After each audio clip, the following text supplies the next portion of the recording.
2002 through 2007 Saturn Vue rear wheel bearing replacement. I'm Brian Eslick from How to Automotive. I'm going to walk you through the steps replacing that.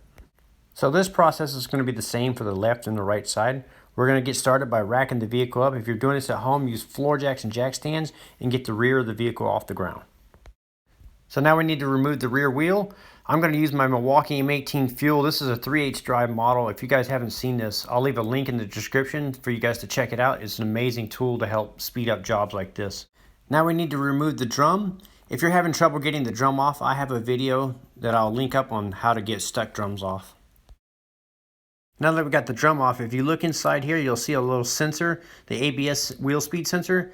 So we need to follow the wire up and unplug it, and then you can also pull the rubber grommet through. So now we need to remove the 4 mounting bolts to hold the bearing onto the spindle here.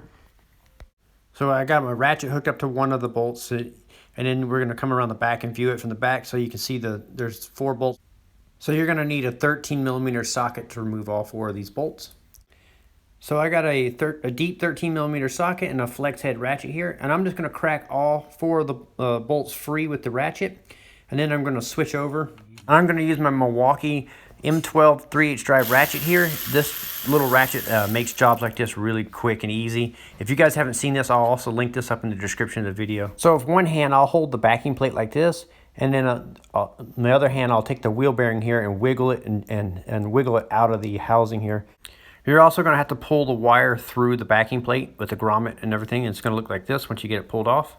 So before I reinstall the new bearing, I'm going to take a little sandpaper and sand up the surface here and where the bearing had mounted and on the backing plate here.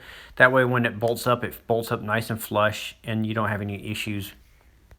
Before we install the new bearing, which I will link up in the description of the video, we need to put a little bit of blue thread locker on the bolts. This is like a little glue that you put on the threads to help prevent the bolts from backing off and coming loose.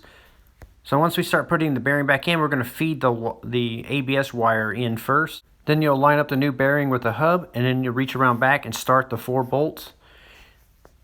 Once you got the 4 bolts started, I'm going to run them in until they're snug. Once again, I'm going to use my Milwaukee ratchet here and run them in until they're snug. And then after that, we're going to use a torque wrench and torque them down to their final torque spec. So using a torque wrench, I'm going to torque all 4 bolts down to 63 foot-pounds. Now you can go ahead and plug in the ABS sensor, make sure the grommet is secure, and then we can put on our drum and check our park brake adjustment. If your park brakes are out of adjustment, like, see how I can spin these very freely? So that means I'm going to need to adjust them. So there's a little adjustment hole in the back. You can use I'm just using a little pry bar here, but you can use a brake spoon, and you'll adjust the brakes up until you have a light drag. After that, you can go ahead and reinstall your rear wheels and torque the wheels down to 100 foot-pounds. I will leave a link in the description of the video on how to remove stuck drums in case that happens to you. And I will also link up all the parts and tools that I use in this video. I'm Brian Eslick from How to Automotive. I'd like to thank you guys for watching my videos. Encourage you to subscribe. Invite you to head over to the howtoautomotive.com website for more valuable videos like this. And I'd like to thank you again for watching.